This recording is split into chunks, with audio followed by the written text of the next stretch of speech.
नमस्कार शेतकरी मित्रांनो, राशन कार्डवरती अन्नधान्याऐवजी डीबीटीच्या माध्यमातून दिल्या जाणाऱ्या अनुदानाच्या संदर्भातील एक महत्त्वाचा असा जी.आर. आज 25 जुलै 2025 रोजी निर्गमित करण्यात आला आहे. याचा संदर्भातील एक महत्त्वाचा असा अपडेट या व्हिडिओच्या माध्यमातून आपण जाणून घेण्याचा प्रयत्न करणार आहोत.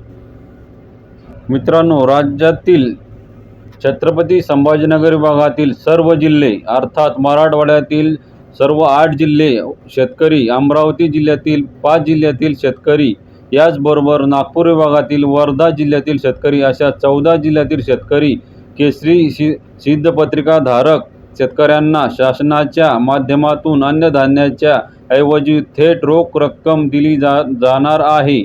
28 फेब्रुवारी 2023 पासून शेतकऱ्यांना या रोख रक्कम वितरित करण्यासाठी सुरुवात करण्यात आली आहे. याच्यामध्ये प्रति महिना प्रति शेतकरी प्रति लाभार्थी 150 रुपये दिले जात होते. याच्यामध्ये 20 जून 2024 रोजी बदल करण्यात आला आणि आता प्रति शेतकरी प्रति व्यक्ती 170 रुपये करण्यात आला आहे. परंतु मित्रांनो, या अगोदरचे वितरण केल्या जात असताना या निधीची जी तरतूद करण्यात येते अनिवार्य एकापेक्षा शेषाऐवजी कार्यक्रम अंतर्गत एका शेषामध्ये करण्यात आली आहे. आणि आपण जर पाहिलं तर शेतकऱ्यांना त्याच्यामध्ये अनुदानाचे वितरण केल्या जात असताना निश्चित कालावधी ठेवण्यात आलेला नाही.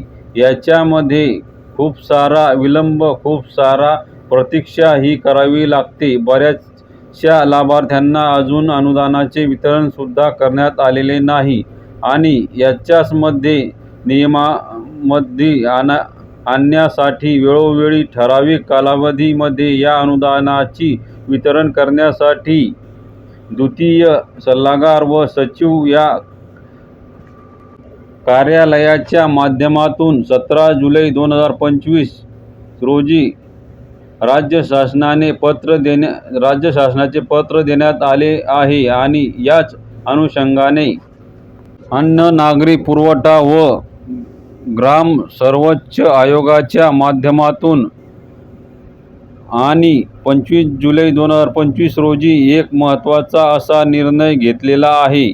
ज्याच्यामध्ये आपण पाहू शकता, छत्रपती संभाजीनगर, अमरावती विभागातील सर्व जिल्हे व नागपूर विभागातील वर्धा जिल्हा येथील केसरी पत्रकधारक लोकांना व लाभार्थ्यांना अन्नधान्याऐवजी थेट रोख रक्कम हस्तांतरित करणे या योजनेच्या निधी कोषागारातून आधारित करण्याची एका ठिकाणी नागरी पुरवठा व द्वितीय सल्लागार व सचिव कार्यालय मुंबई या